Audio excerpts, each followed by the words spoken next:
The woman was riding in Seo's luxury car for the first time. Suddenly, she had her period. Se immediately noticed that the woman's sitting position was a bit awkward. Then, he caringly asked if there was anything uncomfortable. The woman felt embarrassed and lied, saying that she really liked the seat cushion underneath, hoping that Seo would give it to her. Seeing this, Seo immediately understood the woman's intentions. He then ordered his assistant to stop. However, this action instead made the woman think that Se didn't like her and wanted to throw her out of the car. However, what was unexpected was that the CEO took off his jacket and thoughtfully covered her legs. He even ordered his assistant to buy sanitary napkins. Seeing the CEO's great care, the woman was immediately deeply touched. It turned out that this man was actually a famous actor, while the woman was just an ordinary journalist. However, due to an accident, they became a couple who had a flash marriage. That day, the CEO, in a hurry to the office, mistakenly took the woman's cell phone. However, the woman was severely criticized by her department head. She was immediately asked why she didn't answer her phone. Then he added, if she offends the CEO's wife, she will face very severe consequences. Hearing this, the woman said that her phone had no missed calls.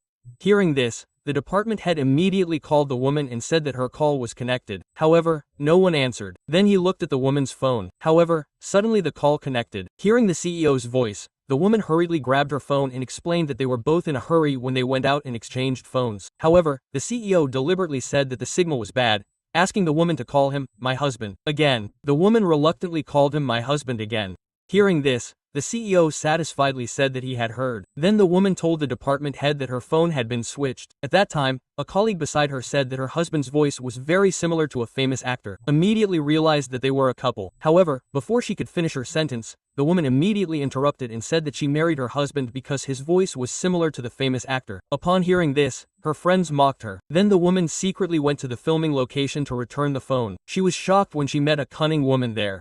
The cunning woman immediately defamed the woman as a stalker, claiming that she came to peek into the celebrity's private life and then tried to snatch her phone. Although the woman tried hard to stop her, it was still unsuccessful. However, when the cunning woman opened the photo gallery on the woman's phone, she immediately claimed that the woman was narcissistic. It turned out that the CEO's phone was full of photos of the woman. However, to protect the CEO's privacy, the woman immediately left the place as an extra. After wearing a maid costume, the woman realized that the actress she was working with was the cunning woman. Immediately felt regret. However, the cunning woman instead used acting to vent her personal feelings. Then she slapped the woman and told the director that she was not satisfied with her acting and needed a reshoot. Seeing that the cunning woman did not follow the script, the director was furious. However, the cunning woman's friend told the director that the cunning woman was the co's wife. Hearing this, the director immediately agreed to the cunning woman's request because the film was also funded by CO. Once the cunning woman realized that she was being constantly insulted, she finally couldn't hold herself back any longer, directly expressing that she didn't want to continue this job.